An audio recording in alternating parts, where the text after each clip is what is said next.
தன்னோட கணவர் ராணா இறந்ததுக்கு அப்புறம் சோனா தனக்கு தெரிஞ்ச தையல் தொழில் செஞ்சு காலத்தை ஓட்டிக்கிட்டு இருந்துச்சு. ராணா இருந்த வரைக்கும் கொஞ்சம் வசதியா இருந்த சோனா குருவி ராணாவோட மறைவுக்கு அப்புறம் ரொம்ப ஏழ்மையாயிடுச்சு. சோனாவுக்கு தையல் வேலை தெரிஞ்சதால அதுல வர வருமானத்தை வச்சு தன்னோட குழந்தை பியூட்டிய வளர்த்து வந்துச்சு. அம்மா அம்மா, இந்த தையல் வேலையை நீங்க யாருக்கிட்ட கத்துக்கிட்டீங்க? நான் இந்த வேலையை எங்க அம்மா கிட்ட இருந்து கத்துக்கிட்டேன். அப்படியா? பாட்டிக்கு துணியெல்லாம் தைக்க தெரியுமா? எங்க அம்மா என்னை விட நல்லா துணி தைப்பாங்க. சரிம்மா, பாட்டி யாருக்கிட்ட இருந்து தைக்க கத்துக்கிட்டாங்க? அது யாருன்னு தெரிஞ்சுக்கிட்டு அவங்களுக்கு என்ன அவார்டா கொடுக்க போறேன். பியூட்டி தொணன்னு பேசாம அம்மாவை துணி தைக்க விடுங்க.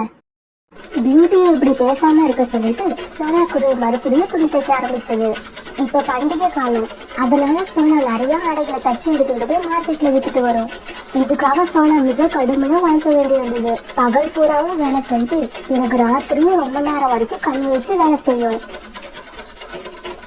சோனா இப்படி தையல் மிஷினை வச்சு தன்னோட வாழ்க்கையை ஓட்டிக்கிட்டு இருக்க கோரிக்காவதுக்கும் அந்த தையல் மிஷினோட சத்தம் ரொம்ப எரிச்சலை கொடுத்தது. தையல் மிஷின் சத்தத்தால் தான் தனக்கு தூக்கம் வரலன்னு நினைச்ச கோரிக்காகவும் தூங்கிக்கிட்டு இருந்த தன்னோட கணவர் காலுக்காகத்தை எழுப்பி விட்டுச்சு. காலுஜி காலுஜி, சீக்கிரம் எழுந்துருங்க. கொஞ்சம் கூட கவலையே இல்லாம தூங்குறீங்க. நான் ஒருத்தி இங்க எவ்வளவு கஷ்டப்பட்டுட்டு இருக்கேன். கோரி, தப்பு மேல தப்பு பண்ணிக்கிட்டே போனா ஒரு நாள் இப்படிதான் கஷ்டப்படணும். காலுஜி, அதையெல்லாம் நான் பாத்துக்கிறேன். இந்த சோனா குருவி வீட்ல இருந்து வர தையல் மிஷின் சத்தத்தை கொஞ்சம் கேளுங்க. அதனால எனக்கு தூக்கமே வரல. அதை நிறுத்துறதுக்கு ஏதாவது ஒரு வழி சொல்லுங்க. கோரி, சோனா குருவியோ பாவம், தான் கணவர் இறந்ததுல இருந்து அந்த மிஷினை வச்சுக்கிட்டு தான் அது காலத்தை ஓட்டிக்கிட்டு இருக்கு. இதெல்லாம் ஒரு விஷயமா எடுத்துக்காம படுத்து தூங்கு. அப்ப நீங்க இந்த விஷயத்துல எனக்கு எந்த உதவியும் பண்ண மாட்டீங்க, அப்படிதானே? கோரி, நீ கரெக்டா புரிஞ்சுக்கிட்ட. நாம திருட்டு நடத்தியே ரொம்ப நாள் ஆகுது. பேசாம சோனா குருவியை விட்டுட்டு எங்கேயாவது எதையாவது திருடலாமான்னு பாரு. கூட நானும் வரேன். நாம நல்ல சாப்பாடு சாப்பிட்டே ரொம்ப நாளா ஆகுது. சோனா விஷயத்துல காலுவை எதிர்பார்க்கறது ரொம்ப தப்பு. பாவம் புண்ணியம்னு கதை பேசிக்கிட்டே இருக்கும். நானே யோசிக்கிறேன். காலு சொல்றதும் உண்மைதான். நல்ல பொருளா திருடி ரொம்ப நாள் ஆகுது. தையல் மிஷின் சத்தமும் நிக்கணும், நாமளும் இன்னைக்கு நல்ல வயிறார சாப்பிடணும். என்ன கோரி, ரொம்ப யோசனையா இருக்க? அது ஒண்ணும் இல்ல காலேஜி. நாளைக்கு காலையில கொஞ்சம் சோனா வளைச்சிட்டு வந்து நம்ம வீட்டுல உள்ள தைக்க வேண்டிய துணி எல்லாம் அதுகிட்ட கொடுத்து அனுப்பிடுங்க. இப்படி சொல்லி கோரி படுத்து தூங்கிடுச்சு. கோரி தான் துணிய சோனா கிட்ட தைக்க கொடுக்கறான்னு ஆச்சரியமா இருக்க. இதுல ஏதாவது சோனாவுக்கு ஆபத்து இருக்குமா?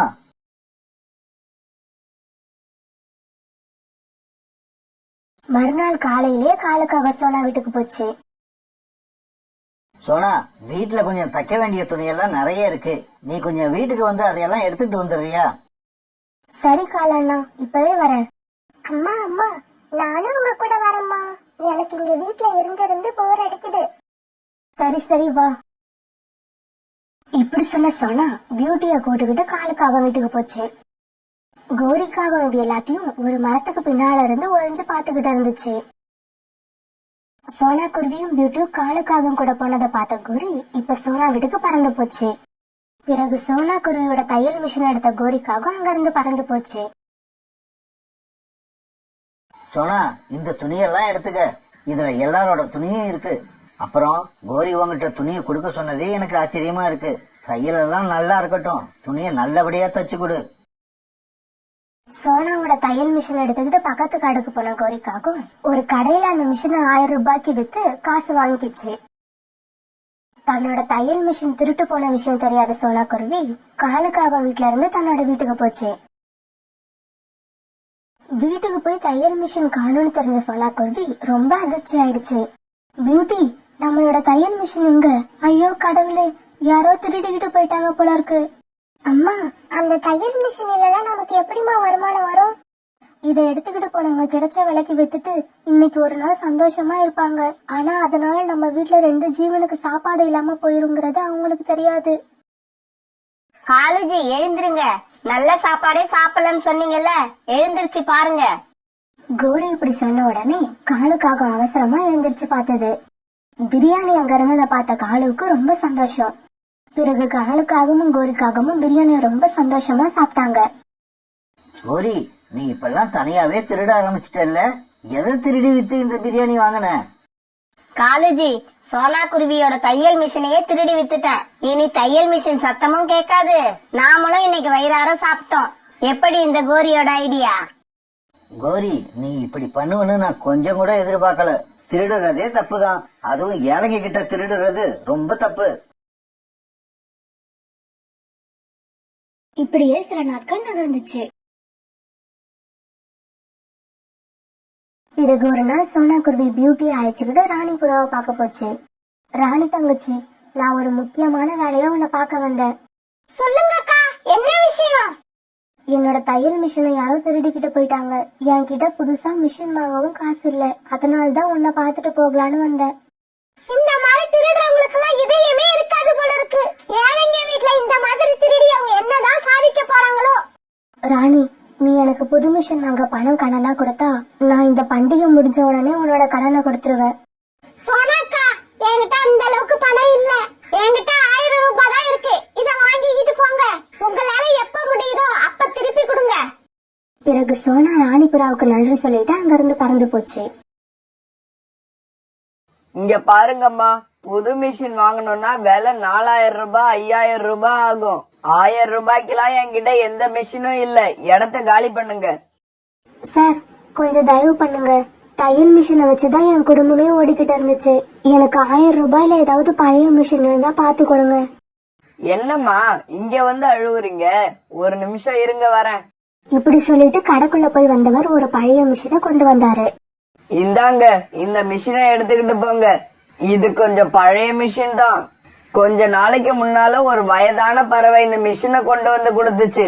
இத கொடுத்துட்டு கொஞ்ச நாளைக்கு அப்புறம் ஒரு பறவை அழுதுகிட்டே வந்து தையல் மிஷின் கேக்கும். அது கொடுக்கற காசை வாங்கிக்கிட்டு இந்த தையல் மிஷின் அந்த பறவை கிட்ட கொடுத்துட்டுன்னு சொல்லிட்டு போச்சு. அதுக்கப்புறம் இப்ப நீங்க தான் இங்க வந்து அழுதுகிட்டே மிஷின் கேக்குறீங்க. இத நீங்களே எடுத்துக்கிட்டு போங்க. கடையில இருந்தவர் இப்படி சொல்ல சோனா சந்தோஷமா 1000 ரூபாயை கொடுத்துட்டு அந்த மிஷினை எடுத்துக்கிட்டு வீட்டுக்கு போச்சு. வீட்டுக்கு போன உடனே சோனா அந்த மிஷின்ல துணியை தச்சு பார்த்துச்சு. ஆனா அந்த மிஷின் ஓடவே இல்ல. பியூட்டி, எனக்கு என்னவோ இந்த மிஷின் ரொம்ப பழைய மிஷின் போல இருக்கு. இந்த மிஷின் துணிகளை தைக்குங்கிற நம்பிக்கையே எனக்கு இல்ல. இப்படி சொல்லிட்டு சோனா அழுதுச்சு. நாம இந்த மிஷினை நம்பி இருந்த 1000 ரூபாயும் கொடுத்துட்டு வந்துட்டோமே, இப்ப என்ன பண்றது? நாளைக்கு கடைக்கு போய் இந்த மிஷினை திருப்பி கொடுத்துட்டு 1000 ரூபாயை திருப்பி வாங்கிட்டு வந்துடுவோம். பிறகு சோனாவும் பியூட்டியும் ரொம்ப சோகமா போய் படுத்து தூங்குனாங்க. அப்ப பாதி ராத்திரி ஆச்சு. சோனாவும் பியூட்டியும் நல்லா தூங்கிக்கிட்டு இருந்தாங்க. அப்ப தையல் மிஷினை யாரோ தைக்கிற சத்தம் கேக்குது. அந்த சத்தத்தை கேட்டு எழுந்திரிச்சு சோனா ரொம்ப ஆச்சரியமாயிடுச்சு. ஏன்னா அந்த பழைய தையல் மிஷின் யாருமே இல்லாம அதுவே தச்சு தச்சு புது புது ஆடைகளா கொடுத்துக்கிட்டு இருந்துச்சு. சோனா உடனே தன்னோட குழந்தை பியூட்டியை எழுப்பிச்சு.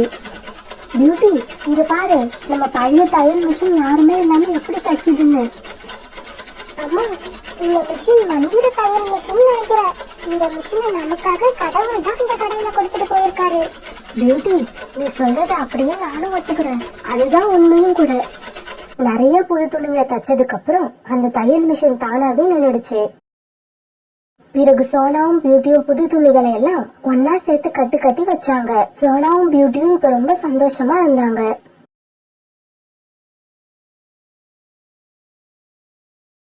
சோனா குருவி எல்லா துணிகளையும் பக்கத்து காட்டுக்கு விற்கிறதுக்காக எடுத்துக்கிட்டு போச்சு. கடையை திறந்த கொஞ்ச நேரத்துக்கு எல்லாம் நிறைய துணிகள் வித்து போயிடுச்சு. இன்னைக்கு கிடைச்ச பணத்தை சோனா குருவி தன்னோட வாழ்க்கையில என்னைக்குமே பார்த்தது இல்ல. தங்கச்சி, இந்த மாதிரி நல்ல துணிகளையும் சிறப்பான தையலையும் நான் எங்கேயுமே பார்த்ததில்ல. இனிமே நான் துணி வாங்கணும்னா உங்க கடைக்கு தான் வருவேன். பிறகு சோனா குருவி ரொம்ப சந்தோஷமா பணத்தை எடுத்துக்கிட்டு தன்னோட வீட்டுக்கு வந்துச்சு. பிறகு ராத்திரி ஆச்சு. காலு, உங்களுக்கு ஒரு விஷயம் தெரியுமா? சோனா குருவியோட தையல் மிஷினை போய் வித்துட்டு வந்தல்ல, அன்னையில இருந்து என் 2 காலும் சரியா கேட்காமலே இருந்துச்சு. அப்புறம் இன்னைக்கு காலையில இருந்து சுத்தமாவே கேட்கல. இதை எப்படியாவது சரி பண்ணுங்க காலுஜி. கோரி, கடவுளும் நான் இருக்கேன்னு அப்ப ப்ரூவ் பண்ணிக்கிட்டு தான் இருக்காரு. பிறகு அந்த தையல் மிஷினை வச்சு சோனா குருவியும் பியூட்டியும் வாழ்நாள் முழுக்க ரொம்ப சந்தோஷமா வாழ்ந்தாங்க.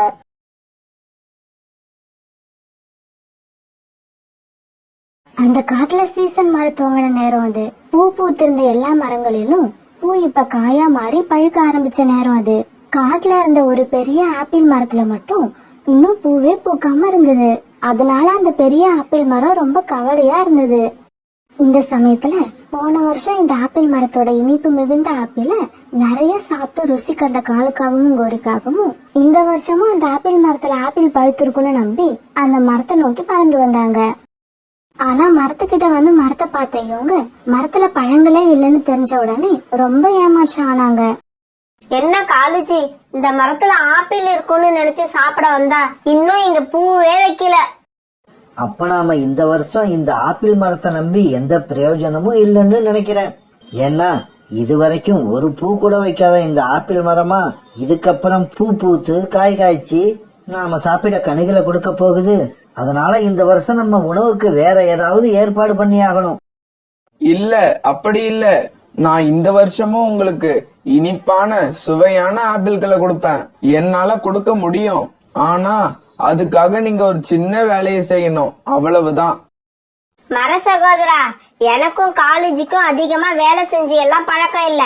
அதனால கஷ்டமான வேலையெல்லாம் சொல்லிடாத, எங்களால செய்ய முடியாது. இல்ல, கஷ்டமான வேலையெல்லாம் இல்ல. நீங்க கடற்கரை பக்கம் போங்க. அங்க போய் பீமாங்கிற மழை மேகத்தை பாருங்க. நான் இங்க எப்படி கஷ்டப்பட்டுகிட்டு இருக்கேன்னு அதுகிட்ட சொல்லுங்க. பீமா என்னோட நீண்ட கால நண்பன். அவனுக்கு நான் கஷ்டப்படுறது தெரிஞ்சா போதும், என்ன பார்க்க ஓடோடி வந்துருவான். அப்படியா மர சகோதரா? சரி, மழை பெஞ்சா அதுக்கப்புறம் என்ன ஆகும்? கோரி, என் உடம்புல நீர் சத்து குறைஞ்சதாலதான் இந்த வருஷம் பூ பூக்கிறது காய் காய்க்கிறது இப்படி எந்த வேலையுமே நடக்கல. மழை மட்டும் பெய்யட்டும், அப்புறம் பாருங்க எவ்வளவு சீக்கிரமா பூ பூத்து எவ்வளவு சீக்கிரமா காய் காய்க்கிறேன்னு. பிறகு என் மரத்துல இலைகளை விட ஆப்பிள்கள் தான் அதிகமா இருக்கும். கடற்கரையில இருக்கிற மேகங்கள் கிட்ட இந்த ஆப்பிள் மரம் சொன்ன விஷயத்த போய் சொல்றது காலுக்காகத்துக்கும் கோரிக்காகத்துக்கும் அப்படி ஒண்ணும் ஈஸியான வேலை கிடையாது. இருந்தாலும் ஆப்பிள் சாப்பிடணுங்கிற ஆசையில காலுக்காகவும் கோரிக்காகவும் கடற்கரையை நோக்கி பறந்து போய்கிட்டு இருந்தாங்க.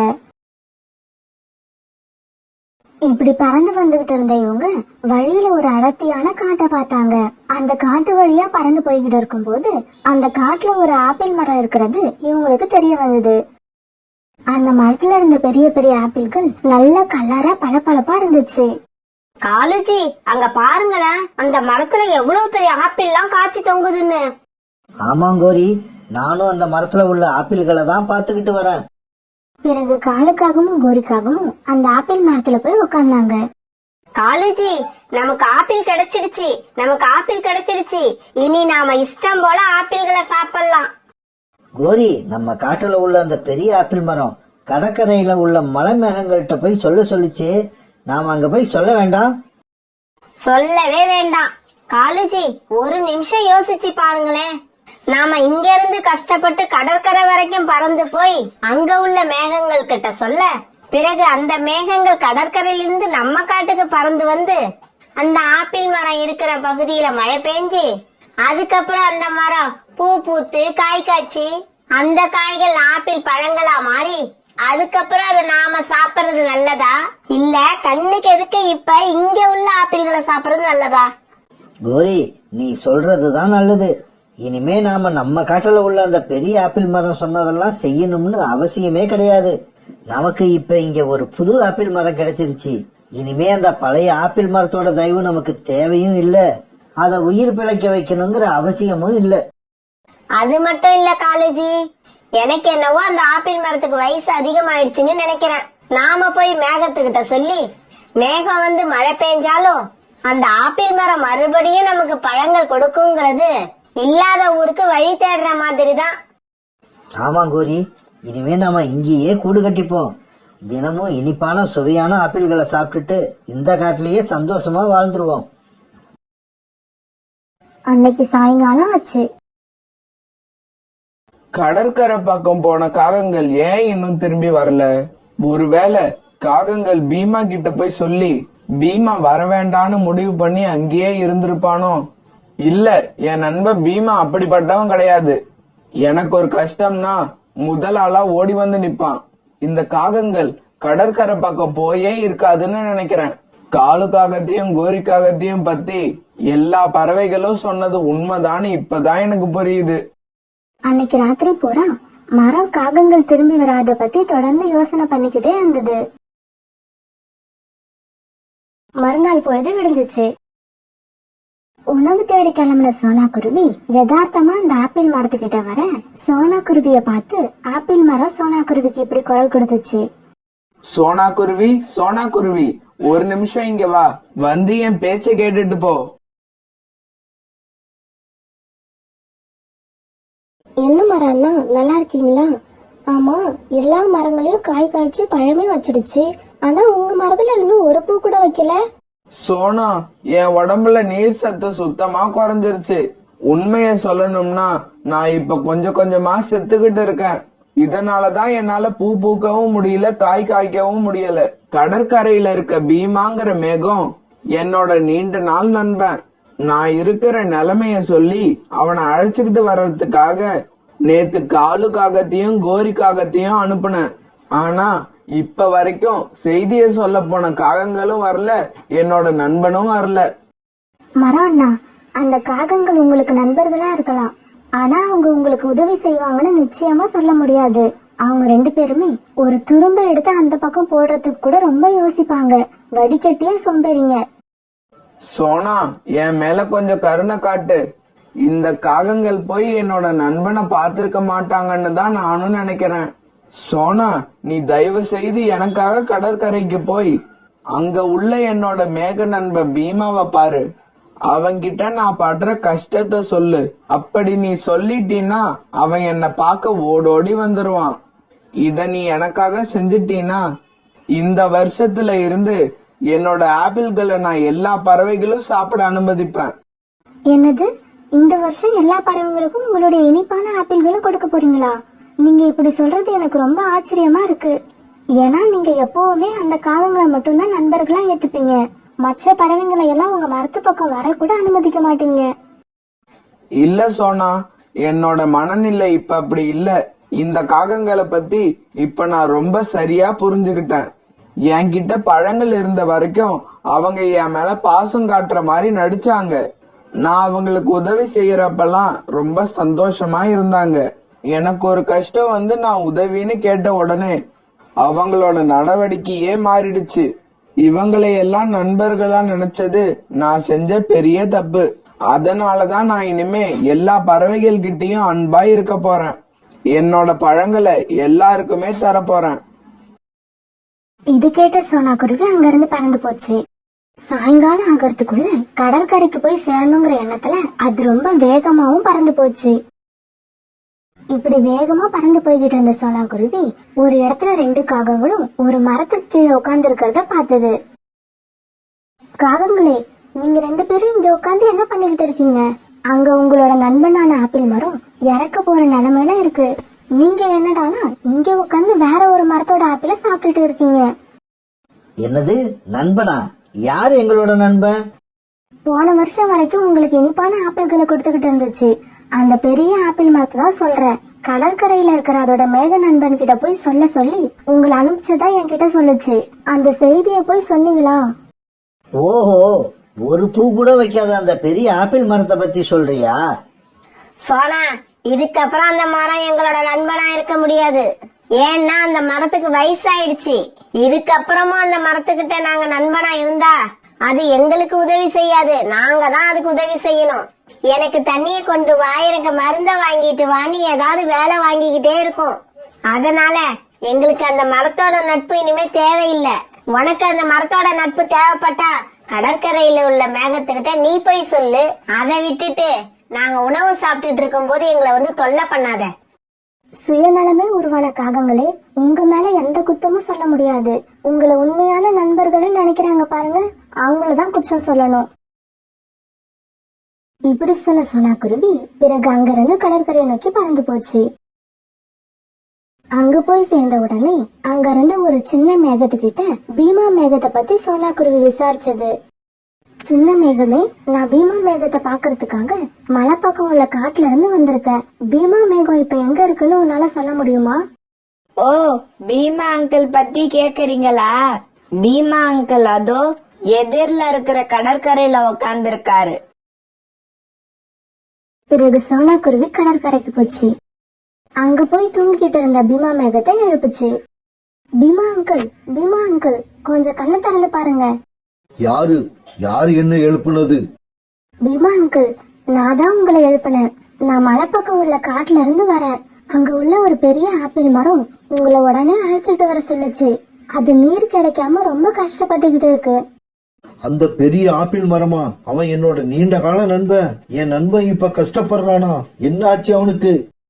எங்க காட்டுல உள்ள எல்லா மரமும் பூ பூத்து காய் காய்ச்சி பழம் பழுக்க ஆரம்பிச்சுட்டாங்க.